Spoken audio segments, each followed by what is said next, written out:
আল্লাহর জিকিরে তার জিব্বা ভিজা, আল্লাহর মহব্বত তার কলিজার মধ্যে, সুন্নাত মোতাবেক তার জীবন, আল্লাহ তখন বলে না 70 না 700 লেখো, 700, 7,000 লেখো, 70,000 লেখো, 7 লক্ষ লেখো, 70 লক্ষ লেখো, 7 কোটি লেখো, 70 কোটি লেখো, 70,000 কোটি লেখো।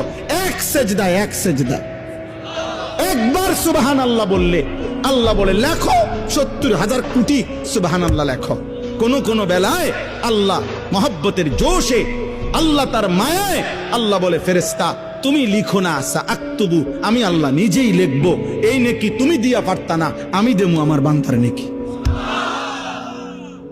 বলেন বাপ, বলেন। আহাজ মুসলমানের সন্তান, যদি তোমরা বুঝতা যে তোমাদের মালিক তোমাদের প্রতি কি পরিমাণ খেয়াল করেছে।